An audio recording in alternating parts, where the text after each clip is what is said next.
You know, Jesus once told his disciples, make friends with dishonest wealth. That way, when it fails, they will welcome you into eternal dwellings. What was Jesus thinking about when he said that? Hi, I'm Greg, and this is The Interior Life. Won't you join me as we discuss in today's episode what could be arguably one of the most difficult passages of Scripture to understand, the parable of the unjust manager.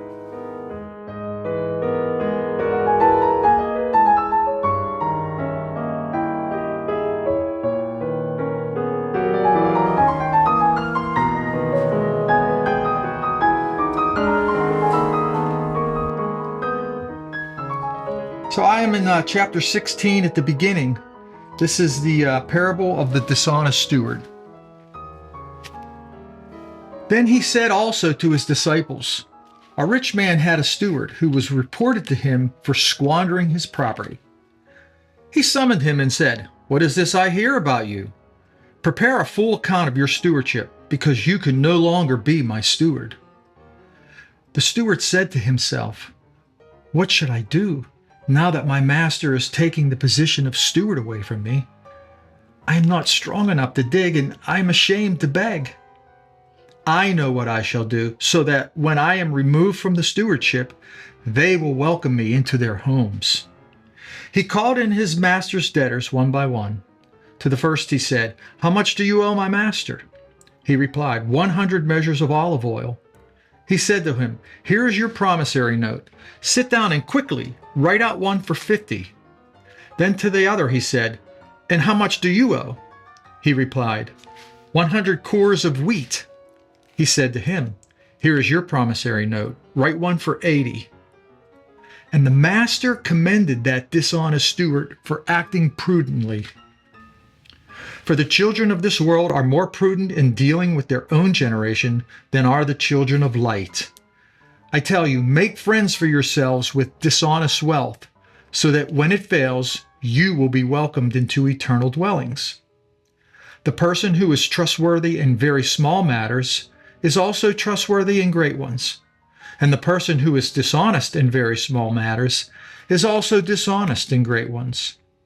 If, therefore, you are not trustworthy with dishonest wealth, who will trust you with true wealth? If you are not trustworthy with what belongs to another, who will give you what is yours?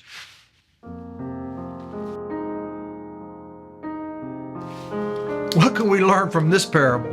Well, as crazy as this whole thing is, this is considered one of the hardest ones to understand.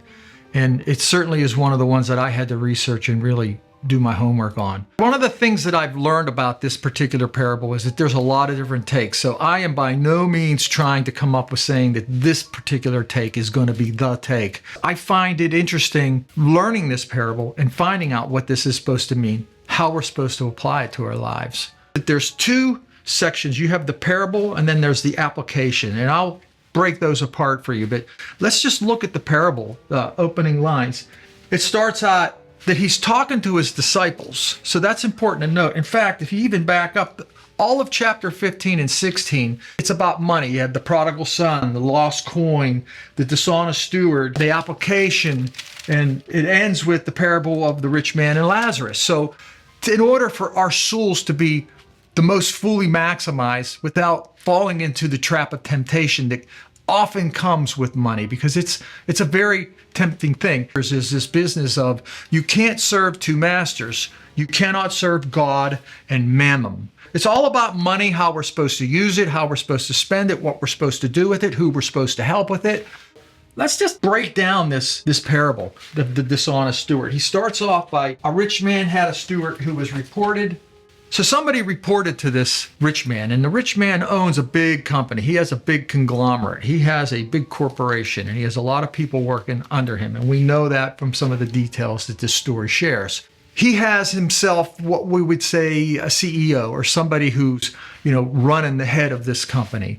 The main accounting, the main manager, the main person who is taking care of the financials for him. And he catches wind from somebody, doesn't say who, but he catches wind that the steward was acting in a very dishonest way. So he calls him in and says, what's this I hear about you? Make an account because I can no longer trust you. So right there, he does something weird. And he'll do that again at the end of this parable. The rich man says to the manager, I'm going to give you a 2-week notice. You're going to be fired. Now, who does that? Who gives a 2-week? If you're going to quit, you give a 2-week notice, but you never give notice. The firing is immediately. So that's the first kind of twist. Why would he do that? And it's teaching a parallel of us and God and what this all means on earth. So he says, what's this I hear? You're going to make an account because I can no longer trust you. So that's the first step.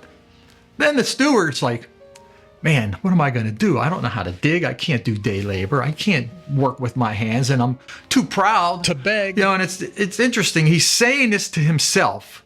He's thinking this to himself. So I can just imagine that after some amount of time of reflection, he goes, I know what I'm going to do, so that they will welcome me, so he can add some insurance so when he is fired, that he'll have maybe a job here or have a job here or have a job here.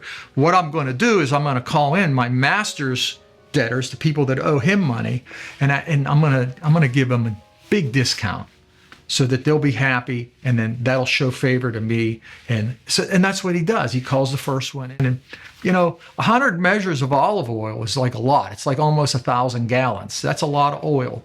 He asked the second one, how much do you owe? And 100 cores of wheat, which is also a lot, like almost over 100 acres of wheat that was harvested over a couple seasons. So there's a lot there. So basically he gives him a 20% discount. And I can imagine that he does that with more than just two, but the Bible just talks about those two.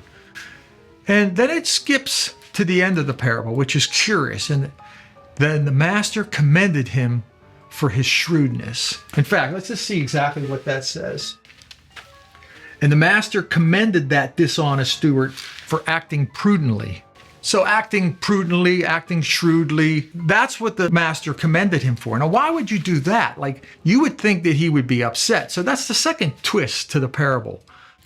And it ends with the master, instead of him being upset, he probably could have had him put in jail or flogged or sentenced to death for doing what he did, especially in light that when he was told to make an account, and then he went again behind his back and even did something even more dishonest.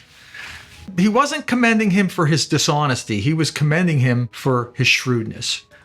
Why? Why do you think he was commending him? And that's what going through my head. Like, why would he be doing that? So, and I can just imagine that, for one, he acted that way because I'm like, okay, what am I not seeing? This is like, I would expect him to be upset and angry, but instead he commended him for that. And it doesn't say anything else like, oh, do I have my job? No, you're still fired.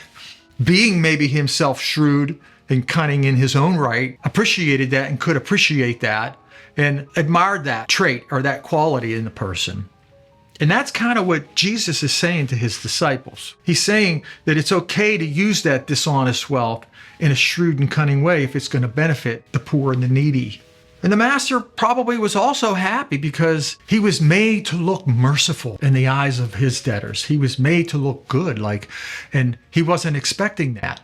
So this dishonest steward went and did what he did, brought in some money. These debtors owed him a lot of money. So now all of a sudden he's got some money in his hand and he's made to look good and merciful, like he's all this, oh yeah, I am this good person. I can just kind of see that. And and I appreciate what you did. It ain't going to change your circumstance any, but I can appreciate what you did. So, okay, so I can understand that. And I can see those three things happening. But Jesus has to be teaching us something about why would he say that? Why would he want us to know that? Like, what is the lesson in all of this?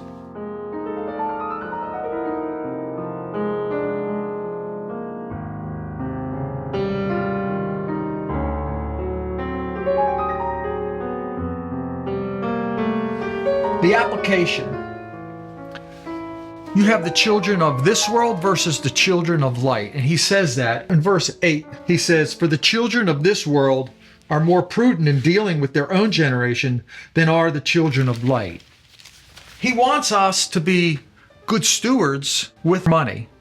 And he's commending the people of the world, the unbelievers, so to speak, the non-believers of God, for their shrewdness in the way that they act and they deal with money and their, to secure their future, because that's the part that we all miss. It isn't about securing wealth. It's about securing his future.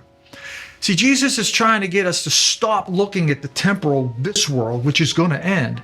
And he wants us to look further into that world, the eternal dwellings is what the Bible says. So, okay, so I can see that now. And by doing what? By using dishonest money I still can't grasp my head around what that verse means. So we're getting there. What is the meaning? Well, the meaning is that we are the stewards of this world, the things of this world, and that includes money, power, wealth, all of the things that are come along with living on this earth. We are stewards, so it all belongs to God. That's the meaning. And as soon as we see that and we're able to shift and see that aspect of it, then we can begin, all of these other things that Jesus is teaching us in this parable begin to line up. We will all give an account at the end. The rich man says to the dishonest steward, go make an account because I can no longer trust you. So God's telling us in this parable today, if your ears are hearing these words, if you're reading that parable for the first time, this is God speaking to you saying, go and make an account of everything that you've done. God will look favorably on our shrewdness, on our prudence, on how we use our wealth. And that's really the core teaching of what he's trying to get us to see. I was watching one of the other videos and I'm learning what some of this stuff means. And they came up with something called the a fortiori argument. I believe that's how you said a fortiori argument. And that is meaning from the stronger. It is a logical argument where if a claim is true for a given situation, it is even more certain to be true for a more extreme or stronger situation. So if the children of this world are using wealth in a dishonest way to further their futures, then it's even more true for us as believers to use the same dishonest wealth from this world so that we will make friends with people that we're helping, the poor, the needy, the homeless, so that we will secure and be welcomed into eternal dwellings. That's the core message of what that is trying to say. So if the unjust steward is willing to go to those extremes, we as Christians should even be more willing to go to extremes. And he makes that comparison, and he also makes the note that we're not doing it. It says so right here in this verse, for the children of this world are more prudent in dealing with our own gender than the children of light. I tell you, make friends for yourselves with dishonest wealth, so that when it fails, you will be welcomed into eternal dwellings. That verse 9. What in the world is he talking about there? Make friends for yourself with dishonest wealth. Well, dishonest wealth is money. It's the money of this world. So dishonest wealth is worldly wealth. And make friends with yourself by means of dishonest money. So using money, make friends for yourself. Friends, like who are friends? Well, the poor, the needy, the homeless, the sick, charities, your church, mission fields. I mean, you name it. See a need and fill it, find a need and fill it. That's who you want to make friends with. You want to use your wealth, money, surplus, because you got to take care of basic needs. But once your basic needs are met, then you want to use your unworldly, dishonest wealth, money of this world, to help the needy and the poor, so that when it fails, because it's going to fail, this world is going to come to an end, they meaning the poor, the needy, everybody who you helped will welcome you into eternal dwellings. So if they go before you, if they go after you, what if they die after you? You're like, no, it's everybody's going to be woken up at the same time. And that's for another video. But it's not 10-10 in eternity right now. It doesn't work that way in eternity. It says if you're trustworthy in small matters, then you can be trustworthy in large matters. And if you're dishonest with small things, you're going to be dishonest with larger things. Okay, so those two statements kind of easy to understand. It's the next two statements that he says that kind of really throws the monkey wrench into the end of this application. If you are not trustworthy with worldly ways, with worldly money, with dishonest wealth, who will trust you with true wealth? Now the kicker, if you are not trustworthy with what belongs to someone else, if you are not trustworthy with what belongs to God, if you are not trustworthy with what you have right now on the earth, who will give you what belongs to you? It's weird because the four statements, the last one isn't a statement, it's a question. That's the other twist in the application. So that's why it's so confusing, and it was for me at least to understand this. And it's probably one of the reasons why this is considered one of the harder parables to understand. I want to understand anything. If there's a question mark, I highlight it and I want to research it and understand to the best of my ability what that is trying to teach. If you are not trustworthy with what belongs to another, who will give you what is yours? So if you are not trustworthy with the things that you're doing right now on the earth, what do you hope to even get if you make it into heaven? What kind of job are you going to expect to get when you get to heaven? See, we're here to prepare for something that's going to happen in eternity.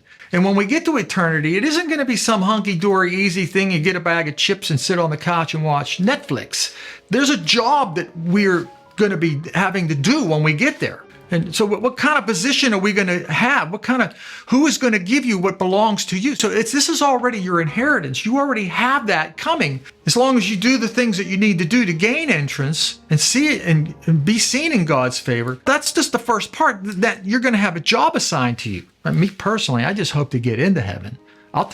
Get me into the basement. I'll be a janitor. I'd be happy and ecstatic to be a janitor.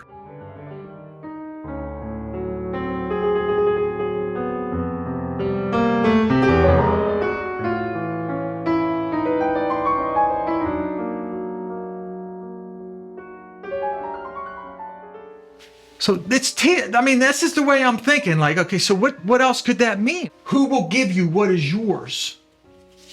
Yeah, it reminds me of a movie I recently saw. Sidney Poitier, Lilies of the Field. It's a 1963 flick. Just a gem of a movie. And the whole premise is, it's crazy. He's driving out in the Arizona desert, and Homer Smith is Sidney Poitier, and he's a carpenter / handyman / construction contractor kind of guy. And his car's overheating, and he happens to see a building up on the way, so he drives up and he asks for some water, and then there's these Catholic nuns. He gets his water, and she's like, "Oh, thank you, God, that you sent us a big, strong worker." Like, she's already got ideas. And I bring up this movie because if there is anybody who is a great example of what it is that we are supposed to do from this parable, it would be Mother Superior, Sister Maria.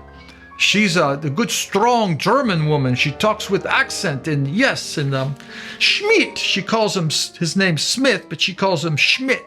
And it's just funny because he's just there to get some water for his car, and she already has jobs lined up for him, and she sees her chapel.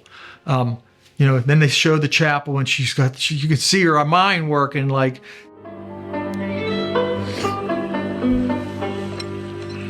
We built a chapel. It's very nice. What's a chapel? Eine kleine Kirche. A chapel. We built a chapel right here. Who's we? You. And, she does this to everybody. So she gets him to build the chapel. They pay you? I heard they don't have a cent. To agree to build the chapel. And it's funny the way it all unfolds. But, Homer Smith is investing in insurance. He has to take a day job for a couple of days a week so that he could be building this church for her, this chapel for her. So he's using dishonest wealth, working for Mr. Ashton and his company so that he can buy them groceries and teach them English. I come and give for you the English lesson. 9? Yeah. These 5 Catholic nuns with their broken English, and he's giving them lessons, and he's a Baptist. He never wants to go to Mass. And he drives them out in the desert so that they can have their Mass once a week with the priest who travels in a station wagon. And they have Mass right out there in the parking lot. And he goes into Juan's diner and trading post. And there's another character for you, Juan. What are you doing working for the sisters? How come you're not in church? I got a business. Me? I gotta fill my wallet. Who has the scene where he's talking to Mr. Ashton and they're building the chapel, and he talks about, why do people want to do it? Everybody's like, wants to contribute and help out. And Amigo! Okay. I thought you was loco. I was wrong. He was right. And he goes, well, you can give wood and you can give bricks and you can do this stuff. And what do they have? They have a chapel built. It's important for them, for their kids, to have a place that they can come get the sacraments and pay homage to God. He goes, well, what about you? And Juan goes, oh, no, me, I can only believe as far as my eyes can see. And he goes, but if what they're saying is true about the hereafter, then, Senor, I have paid my insurance. And I always love that line because it rubs off on Mr. Ashton. The next day, he shows up with a truck with a load of brick that he wants to donate. And it's funny, at the end of the movie, he comes to see Homer and see him off. He offers him a job and he refuses. But anyways, oh, that lady, you won't believe what you started. You and your chapel, getting everybody involved. You've been making a lot of mischief around here. What's the matter? Now she's really after me. But the chapel's almost finished. Oh, no. She's just beginning. Next you want a school, and then it's a hospital, and only God knows, and what comes next. But in all of those characters in this movie, each one of them are using dishonest wealth. I mean, if anybody knows how to use dishonest wealth, it's Sister Maria. She's writing letters to the Kauaians and the different leagues and the different financial institutions to get them, help them with their financial assistance that they need to build this chapel. And she goes to Mr. Ashton and she wants him to help him build this chapel. You have to pay me for what I did. No, come, you eat first. Schmidt! She's got her own. Wie Gott für diesen See. How about thanking me too, eh? No, I thank him. You couldn't help yourself. Unique way of getting him We pray some more. to stay. I wanted to build it myself. God is building out there the chapel. And you sit here feeling sorry for yourself because you are not him. And he examines, being a Baptist believer, You ain't got me. he also has a moment of consciousness where he examines and We have come to help you. I thank you very much, but I don't need any help. Thank you. Come see the one-man cathedral. Hey, notice your audience.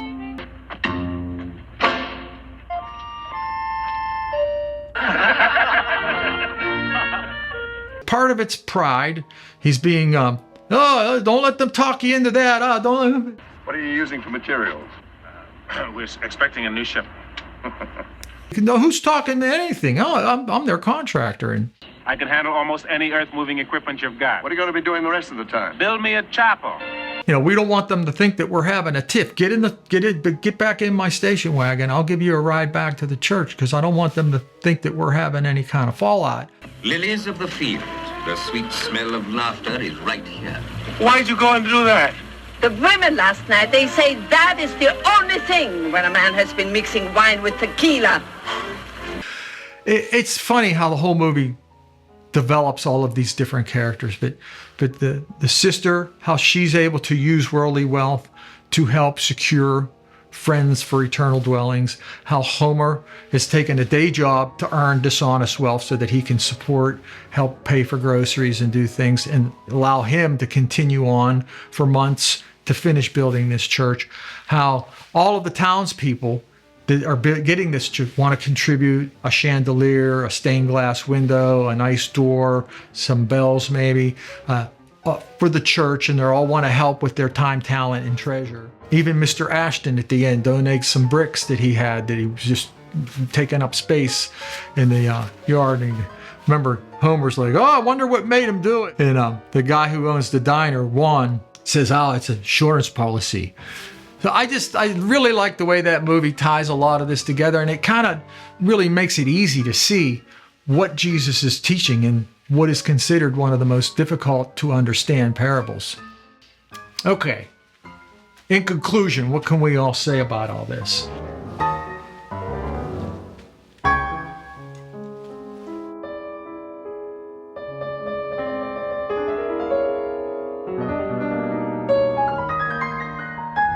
The core principle in this is that Jesus is making a parallel between our current situation in life and wants us to shift our thinking to our future situation and where we're going to be in heaven in eternity. He wants us to quit thinking about the temporal things of using money to gain for benefit gain. And he wants us to use this so that we're thinking for our future. What's interesting is that the dishonest steward found himself in a moment of crisis. And in that moment of crisis, he acted decisively and quickly to secure his future. Now, it was still a temporal future within the realm of this world and the dishonest wealth. But what Jesus is teaching is to use that shrewdness, that prudence, to use the wealth in such a way to secure your future in eternity.